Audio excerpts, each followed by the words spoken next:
We'd like to thank our supporters, OG Haulage and Coolridge Heating and Air Conditioning for their ongoing and continued support of our podcast and helping us make this possible. Life moves pretty fast. You don't stop and look around once in a while, you could miss it.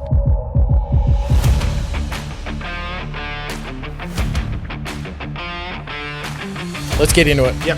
Welcome to Get Outdoors with Drew and Cam. How are we all? How are we?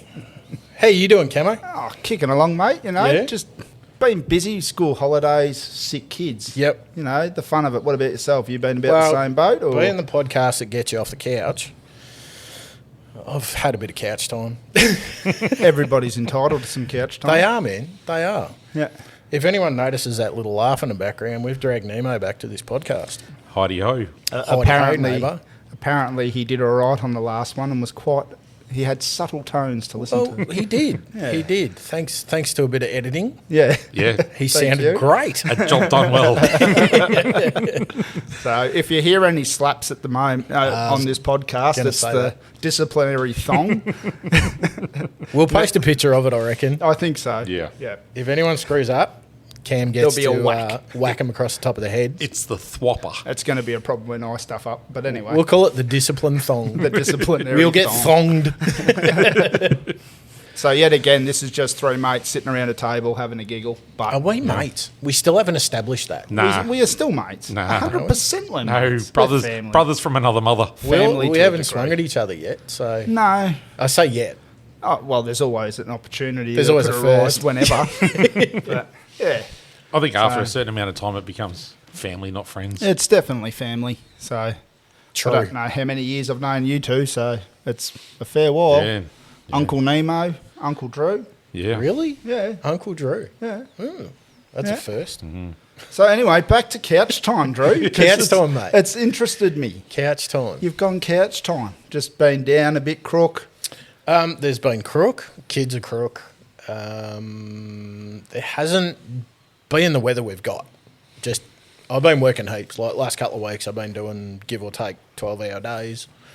Up the border and back a couple of times. Yeah, been seeing you do your long runs. Yeah, man. Gives you too much time to think. It does. It does. And I get home and go, cool, what did I come up with today for the podcast? No, can't remember.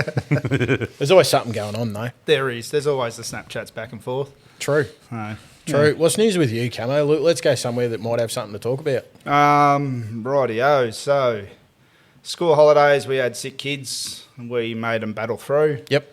On the mend, but still not 100% out of it. We went for a walk as a family all the way up into Mushroom Rocks again. You went up again. Yeah, we Okay. went for another wander up there. Same spot or somewhere different? No, same spot. It's the normal one for the family. We can go up there. We know the young bloke. He can run off to a degree, but he can't get ahead of us. Oh, okay. It's Yep. a single Makes sense. file nanny goat track. Yep. They have been putting in a few more boardwalks too. Oh, right. So that removes some of the mud Yep. that he so loves to find. Yeah. So we always take a change of clothes, so you're just prepared for it. Whereabouts is it? Mount Erica Mushroom Rocks. Okay. So you're heading up from towards the Thompson Dam from Yep, Rawson, Erica. And yeah, so we go up there. We were wandering around up there for a little bit. One of the twins is coughing their lungs out. Can I just interrupt? Well, Yeah. I ordered some ambient sound. The background sound is It's fantastic. Background It's sound. setting I ordered perfectly. it and it just started. So Yeah. I want a refund on the timing. But yeah, no, look, yeah.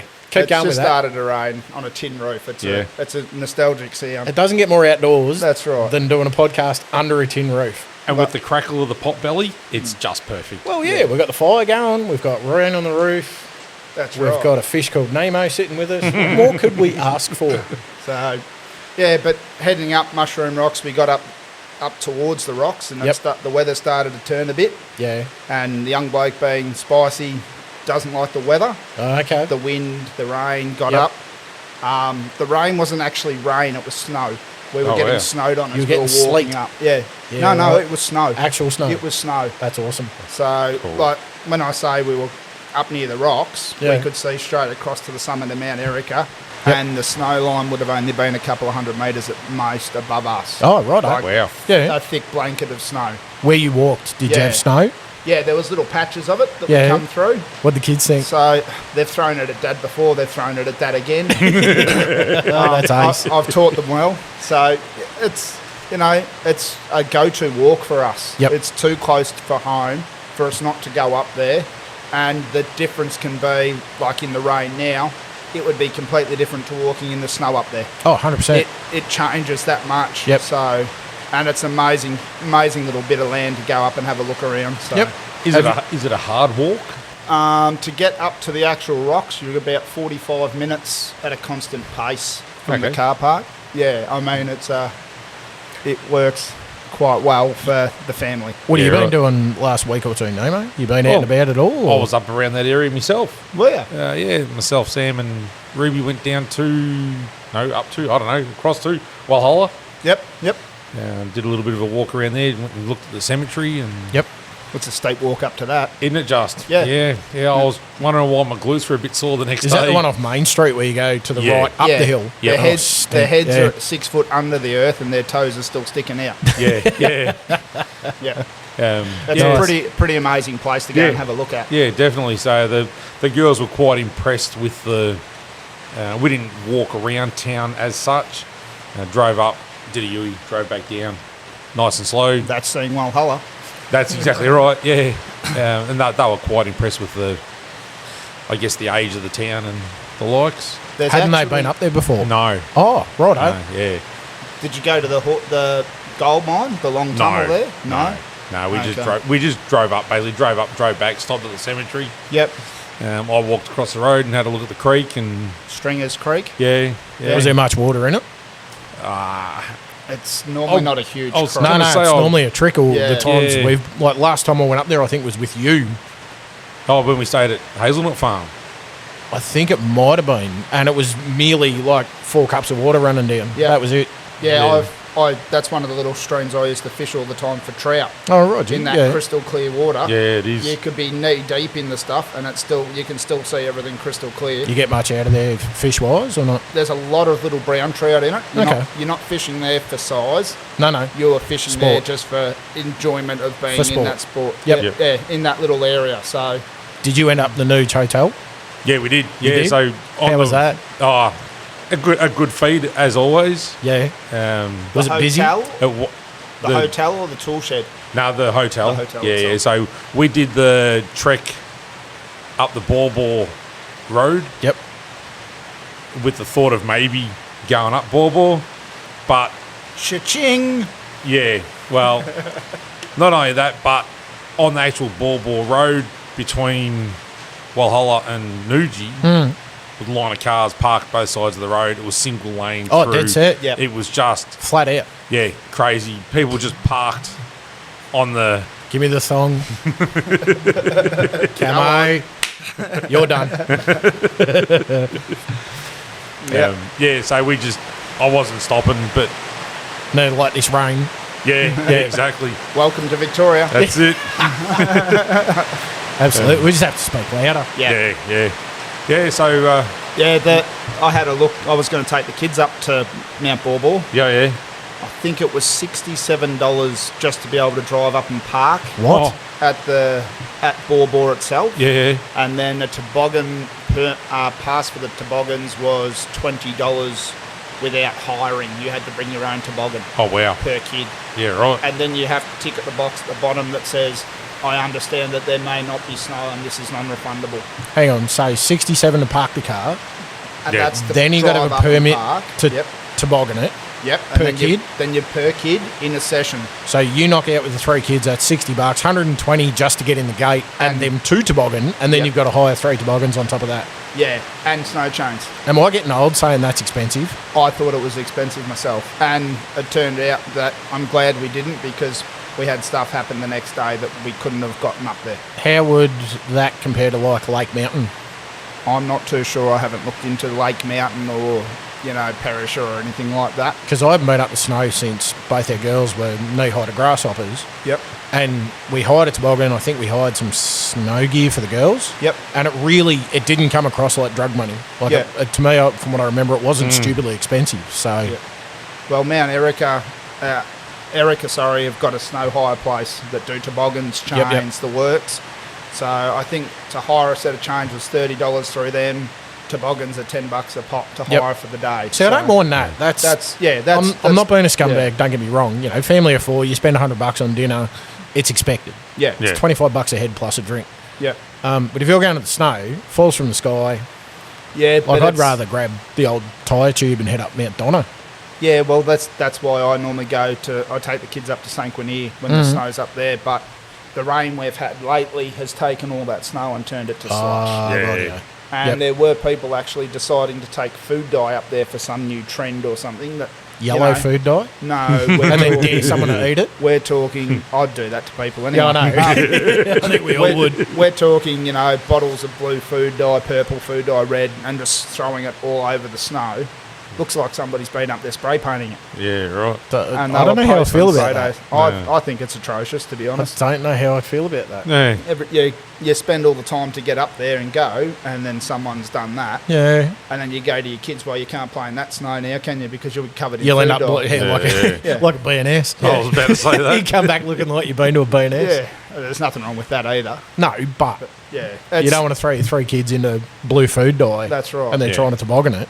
So, but you can follow on Facebook the Mount St. Quinier Facebook page. Yeah. And over this time of year, over the winter period, they do put up snow reports. The toboggan runs are open, they're closed. Isn't there a couple that do cameras for the snow? There's no cameras on St. Quinier. There's cameras on Borbor, from what I understand, and that's the main resorts that there's cameras. Wasn't there one up at Mount Donabuang or Marysville, Lake Mountain, Lake something like that? Yeah. Lake Mountain being the resort, it might be, And then the big ones up near the border. Hotham. Yeah, all the big ski joints. I'm sure Buller. they had. Hotham and Buller. Yeah. Might have been, I'm sure they had cameras. Yeah, Threadbow do Hotham, because I was using them before we went to do our feather top hike. Yep. To double check that there wasn't a ton of snow over the ground before we went. Righto. So, yeah. Hey, during the week, you brought up, you and I Snapchatted during the week, and you were bringing up you went to a ADA meeting. It's not the ADA. This What was is it? the Gippsland Deerstalkers Deerstalkers, group. Yep. It's a club. It's $50 for an annual membership, and they run meetings every 2 months. Yeah. They do Talking about I spotted a deer here and well, they spotted one there, or what's the deal? It's, we talked about stuff that we've already talked about, the machete bands and all that sort of stuff. Just keeping up with current news to do Current with news, current events. environment. So, after the meetings too, they normally do a club hunt. So you can go away with other heap of other like-minded individuals and go do a stalk. Damn, that's a good idea. Yeah, right. Yeah, so it could get your foot in the door if Yeah. you're a bit green.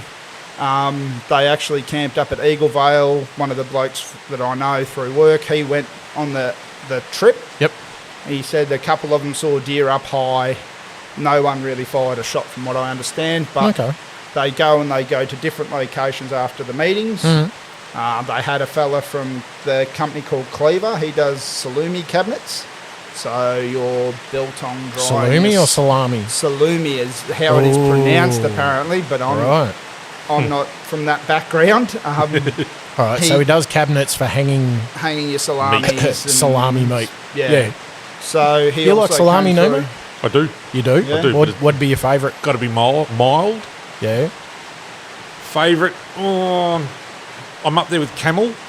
Camel salami. Camel, yeah. Okay, I haven't tried that one. Had camel, had kangaroo's pretty good too. Oh, yeah. I've had kangaroo salami. Yep. Both up there with a favourite. Yeah. What about yours? Well, old mate had brought through some wallaby salami. Oh. Wallabies harvested in Tasmania when they do the culls. Yep. So he'd done that, tried it, aged it, all that sort of How stuff. do they go being a dry meat? Like a fatless meat. Well, you're cutting it in with your percentages of your pork. Right. And then he was talking about you're not just running it all through the mincer as well. You're going to have some hand cube stuff in there, so you're getting that texture as it comes through. Yeah. So he'd made this stuff a while ago. He did that. He had a duck breast that he'd done as well to a salami style. Yeah. And that was all there for the tasting. He ran us through he made a venison salami there that night. Okay. So they do that. that was pretty informative too. So that's Cleaver in Warrigal. Yeah. So they run courses and stuff there that you can go and attend as Oh, well. wow. Yeah. Okay. Hey, honestly, and this is nothing for podcast side of things, I have always wanted to make salami. Yep. Legit wanted to know. Like, I've had Italian friends over the years with family, and you're like, hey, can I learn? And they're like, nah. Yep. Like, why not? They're like, nah, family recipe. Yeah. If you're not part of the family, you do not learn. And I'm like, man, and they'll bring stuff into work and they'll give you salami. And Yep. I'm like, teach me. Nah. My mum / my dad Yep. will not let you know because of the family recipe. And I'm like, man, that cuts. Yeah, yeah. Because, I mean, bang, you whip out deer or Yeah. we go do a rucal or whatever. I'd love to actually chop some up and hang have some a go. salamis and make it. Because, Yeah. again, it's boiling back to those basics of being able to cultivate and support yourself. Yep. Yeah. Instead of banging all your money into these supermarkets Yep. Yeah. and paying top dollar for everything. And you don't know what's in it. That's half the battle of it. Yeah. So this guy did one with venison, Yeah. and what was it? He went with 28 grams of salt per kilo of meat Oof. and 3 grams of curing salts. Okay. He mentioned all that sort of stuff. That's not a hell of a lot. That all goes into the mix. Yeah. So you've ran it through the mincer, you've mixed all that together, you've got your little cubes of fat that you'll put in there for texture as well, because Yep. that's what it comes down to. It's the texture as well. Yes. Yeah. And then he said that, you're hanging it, you're tying it, you're aiming for your 30% moisture loss, 35 Yeah, to 40 yeah. is the normal commercial side of things. But he sort of ran through the whole kit and caboodle that night at the deer stalkers meeting. And that ends up giving you your texture when That's you right. eat it because Yeah. it's mixed with the fats and And you're getting that good cross section as you're cutting through the salami. So Stop it. yeah, it's making me hungry now. It does. Yeah, done it just. But yeah, so we had that happening at the meeting, which was fantastic. They run their normal club raffles as well. Yep. Managed to score one of the positions in the raffle and got my young bloke a new day pack. Hey, nice. how big? 20 litre Stony Creek pack. 20 litre. Yeah, Nice. so they've got some really good sponsorship on the club, which is fantastic. Yeah. They had the fella with his van. He comes up every so often and he sharpens your knives out the front. Oh, yeah. really? So I have a folding Eka field butchering knife, so Yep. only a small blade. And then I took my boner and skinning knives that I use at home, Yeah. butchering knives. Yep. And they were $30 to sharpen all 3. And he then stands there with your knife, gets a bit of receipt paper and watch Does he him cut. resharpen it after he cuts the paper with it? He doesn't need to. It's that sharp. So, mate, in all honesty, if you were a little bit green, a club like this is a great recommendation. So I actually said I'll volunteer some time as well. They've got a stand at the upcoming Wild Deer Expo. Where's that being held? At Lardner Park. Okay. Oh, yeah? Yeah, of course. Over your way. Yeah. Yeah, of course. Yeah, that'd be right. So- Kind of halfway. Well, Halfway between what and what? Us and him. sounds a lot like us and them, doesn't it? It does. Yeah, city versus country, eh? But yeah, so we'll be there. We'll be shaking hands, handing out some flyers, and I think they're getting some decals made up. They were saying. Yeah. So yeah, I've volunteered a bit of time there. It's a small club. They want to grow it a bit more too. Find it on Facebook, Gippsland Deer Stalkers. Did you mention to those guys that you do a potty for the outdoors? I did mention to them, yeah, that we do, and that if they were happy, I'm happy to give them a plug because it's actually quite a good night. Yeah, look, that's Lots of knowledge. get something else, someone else off the couch, doesn't it? I mean, Yeah. even for you, Nemo, Yeah. you've talked about wanting to learn more about deer hunting. Why wouldn't you look at something like that? Exactly. And if they're a good bunch of blokes, I mean, besides Cam, Yeah. if they're a good bunch of blokes, they're going to take you out and teach you and give Exactly. you the basics. And you're with a good bunch of blokes that aren't rednecks. Yeah. Well, they had the online hunter Zeb Jones that does the stuff up in the Alpine. Right. He takes people out on tours to go and do it, Okay. to chase deer. They've had him in there as a guest speaker since I've been a member. Yep. It's a really good. There's a juniors, adult section. They run a photograph competition every year. So you turn up with the photos that you want to enter from the year. You email them through. Mate, it's a fairly good night Yep. and reasonably cheap. Okay. You turn up, the barbecue's running, some refreshments. Yep. Yeah, and then into the meeting side of things, they They go. So it's not a bunch of old blokes just going, "Yeah, I've shot a deer," or but Davo shot one 10 years ago. No, well, this is the thing though. They do a show and tell, so people bring in cast antlers and heads of deer that they've harvested. So there's a good bit of general education around deer hunting plus. Yeah, and there's best biggest deer and stuff of the year and stuff like that. So yeah, in all honesty, if you're a bit green, after some pointers and some information and to actually get around people that are doing it, fantastic place to start. Awesome. So Cam, got a question for you. Yeah, mate. Here we go. In your travels, what's something that's, I don't know, unique or one-off that you've come across? Creepy crawly. I was going to say you. Creepy crawly, animals, critters, those sort of things. Are you talking unique or just stuff went out bush, walking, hunting, whatever you might find? Yeah, anything. Just even camping. Camping. The random one-offs that you would never expect. Back to my dairy farming days. Yeah. A couple of years back, the most unique thing I saw there was the puggle train, is what they call it. It's the kinder's breeding. Yes. It's one little female being harassed by a couple of other males. Puggle train. Puggle train, I do believe, is what it's called. Is a group of them called a puggle? A echidna is called a puggle. Yes. The puggle train is the breeding period when the males are chasing the female. Yeah. I originally thought it was a feral cat, so I gave the quad bike a little bit more erp and went after it and went, oh, hang on, no, that's not a cat, they're echidnas. Yeah, so that's different. That was pretty cool to see. I've been going down to Inverloch to go fishing, which actually at the moment is going off its tap for salmon in the inlet itself. Huge, some up to 60 centimetres. Should we? I've got some metal slugs in the car. Now, driving down there early in the morning, you come across koalas sometimes sitting in the middle of the road. I've hopped out and given a few a tap in the bum with the boot to just, come on, get off the road. You shouldn't be here. Yep. So, there's that many little things, like a little blue tongue that I'm talking is 50 mil long. Yep. That was insane. That thing had that much fire in its belly. Yeah. It was seriously trying to eat me. They're raring to go from the day dot. Yeah, so that was pretty cool. I have to say something that's really unusual is to see a koala in full run across a road. I've never seen them in full run. I seen one over in Phillip Island where the koala sanctuary is and the amazing things. Yep. They were running across the road there. I didn't know their legs were that long. They stretch out a fair way. They're back legs. I'm like, what is that? The legs are... it's a koala. Far out. When they need to get up a tree quicker, you see how fast they get up those trees? Yep. Oh, yeah. You look at them during the day when they're half asleep. You're like, and you go, you're moving like a sloth. But no, they can get going. Oh, no, they get hooking. What would be yours, Nemo? I reckon a glider would have to be the one-off that I never expected. When you and I were camping it. Yeah, so there's been two, funnily enough, I've had two occasions. Yeah. The first one was on a property I was on. Yep.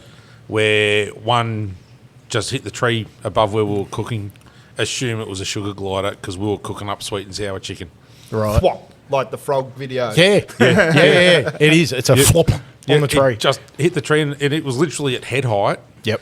And it scurried up a couple of feet and then stopped and it was like looking over its back down at us. Yep. In disgust. Yeah. That smells delicious, but I can't have it. Exactly. And then, there was the second one when you and I were, and there was... And we heard the bang on the tree, and I'm like, what in the world is that? And I reckon there was probably 3 or 4 that night, and they were just running crazy in the tree. Now, I've seen them in the zoos. I've seen them in the sanctuaries. The animals alive, the petting zoos and those sort of things. Yep. Never expected in my life I would see one in the wild, and that blew my mind. Yeah, that was unique. Awesome. Yeah. And then there's been, I've come across a couple of frogs here and there. Yep. Funnily enough, collecting firewood on the farm, turned over a log and there was a frog. Yeah, I've come across a few when I've been out spotlighting for foxes. Yeah. And you'll see these little eyes light up on the grass and you go, they're a bit bigger than a wolf spider, what's going on there? And you walk over and here's this frog sitting in the middle of a grassy paddock. You go, dude, you're lost. Yeah. Yep. I think for me... We came across, where was it, Aberfeldy Campground. There was like a 6-foot lace monitor. I think I talked about it where it chased Viv into the tent. Yeah. Yep. That was pretty big. The sugar gliders with you. Yep. We were out at Near the heads there, the ex-base. Oh, that's out. At Sereno. Yeah, Portsea. Sereno. Yeah. Out there. We were out there and we were walking up the track where the old gun range was. And I heard a hiss. And I've lifted my boot and all I saw was his mouth wide open. And I'm like, damn, it's a snake. And I've put my arms out to stop the girls. And I'm like, oh, stink, it's a blue tongue. Now, do you call them a nope-rope? A danger noodle? Danger noodle. A wiggly stick? Or D, just a all of the snake? above. Normally I'll say to the girls, if the stick moves, don't pick it up. So if it's a wiggly stick, don't touch it. Yep. Yeah. Otherwise, go hard. They'll be chasing each other through the bush and doing whatever. And I'm like, ooh, not touching that one. Come out with me. I'm forever looking for them, and I never find them. But we've seen one snake in the wild. Well, I should say, since I've been with Viv, at Wilson's Prom. Yeah, right. That joint is full of tiger snakes. It was a big black one. Yeah. But we were walking through and everyone's standing there looking. We're like, what's that? Oh, a stink. Big snake. It was only, about a metre long, but it's enough to kill you. That's all you need. Yeah. Yeah. I've had it One before, tap. where I've been out deer stalking out the back of Willow Grove, and you walk in a little game trail, and I second guessed myself and went, nah, I want to push further down towards the river, I reckon. Yeah. And turn around and walk back out and went, oh, hang on a minute. Were you there 2 minutes ago when I came over the top of you? Here's this little copperhead all coiled Ooh. up, full of strife. And I'm like, and that is why I wear gaiters. Yeah. Oh, yeah. Right yeah. there. So I think we talked about with hiking boots and stuff, Yeah. having that ankle protection. Most snakes won't get you too high up the leg. Yeah.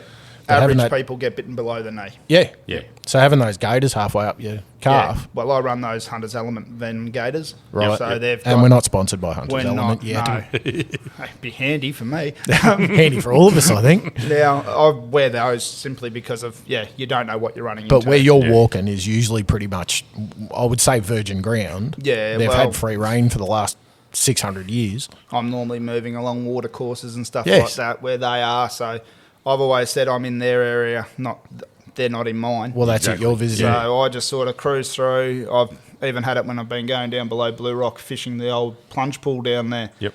And you stop and you go, that tiger snake, he has right of way. Yeah. I don't. Nope. So you just stop and let him cruise on past and film him and, move on from there. But Yeah. Have they're you had any always word how the lake's fishing at the moment or not? Not really, because it is super low at the moment. Oh, is it? They lowered the water capacity because they were doing repairs to the dam wall. Oh, righto. So it's proper down now. Yep. So, We're talking single digits percentages or? oh no, not to single digits. It's still got an inflow from both tangent Yeah. branches, so it's still getting a volume of water through. Would it be better to fish when it's low there or not?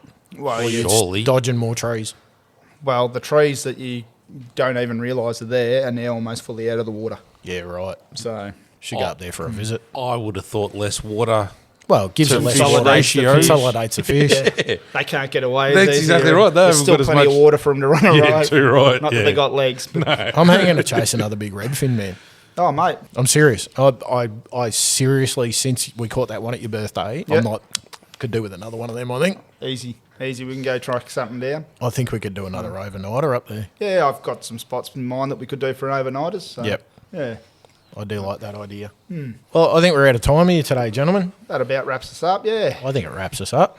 Oh, well, like Any we've- parting words, Nemo, or just to put you on the spot? Come on.